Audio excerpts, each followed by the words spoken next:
হিন্দু দায়ভাগ উত্তরাধিকার আইনে অধিকারভোগীদের তালিকা। দায়ভাগ স্কুলকে বেঙ্গল স্কুল বলা হয়।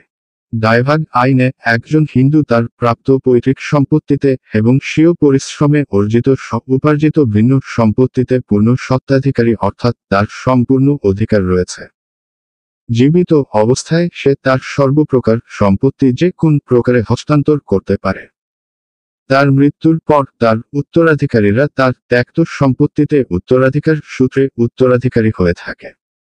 দায়ভাগ আইনে উত্তরাধিকার নির্ণয় করতে যে নীতি অনুসরণ করা হয় তা মৃত ব্যক্তির আত্মার কল্যাণে আধ্যাত্মিক নীতি, অর্থাৎ মৃত ব্যক্তির আত্মার কল্যাণের উদ্দেশ্যে তার পাবনা শ্রাদ্ধে পিণ্ডদানের নীতি।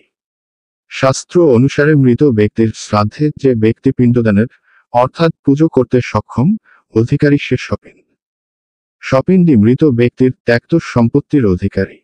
আধ্যাত্মিক সুবিধা অর্পণের যোগ্যতার উপরেই দায়ভাগ মতবাদের উত্তরাধিকার নীতি প্রতিষ্ঠা। পাবন শ্রাদ্ধ অনুষ্ঠান হল আধ্যাত্মিক সুবিধা নীতির ভিত্তি। এই অনুষ্ঠান পালনকারী তার মৃত পূর্বপুরুষদের উদ্দেশ্যে 3 ধরনের অঞ্জলি দিয়ে থাকে, যথা: 1. পিণ্ড বা একটি সম্পূর্ণ কেক যাকে বলে অবিভক্ত অঞ্জলি, এবং 2. পিণ্ড লেপা বা পিণ্ডের টুকরা টুকরা অংশ যা পিণ্ড তৈরির সময় হাতে লেপে থাকে তাকে বলে বিভক্তি অঞ্জলি, এবং 3. মৃত পূর্বপুরুষদের উদ্দেশ্যে জল অঞ্জলি। অতি প্রাচীনকালে আতপ চাউল, দুধ, কলা, মিষ্টি ইত্যাদি একত্রে মেখে আমন্ত্রিত আত্মাদের উদ্দেশ্যে নিবেদন করা হতো এবং একেই বলে পিণ্ডদান।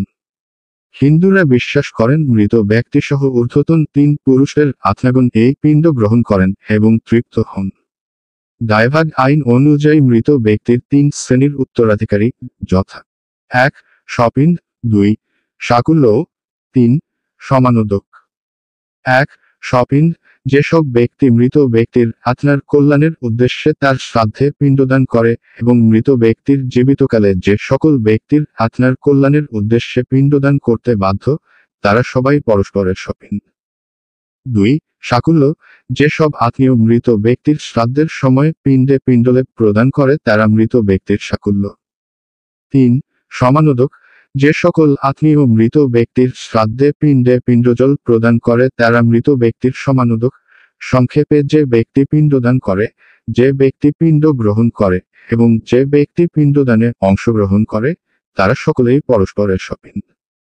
স্বপিণ্ডরা সবাই মৃত ব্যক্তির স্বগোত্র নয়, তারা ভিন্ন গোত্র আত্মীয় হতে পারে।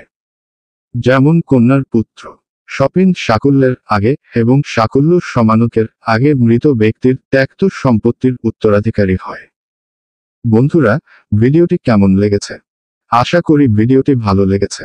যদি ভিডিওটি ভালো লাগে তাহলে অবশ্যই লাইক করবেন, শেয়ার করবেন এবং কোন কোন বিষয়ের উপর ভিডিও দেখতে চান তা আমাকে কমেন্ট করে জানিয়ে দেন, তাহলে আমি সেই বিষয়ে ভিডিও দেওয়ার চেষ্টা করব। ধন্যবাদ এতক্ষণ ধৈর্য সহকারে ভিডিও দেখার জন্য। পরবর্তী ভিডিও দেখার আমন্ত্রণ রইল।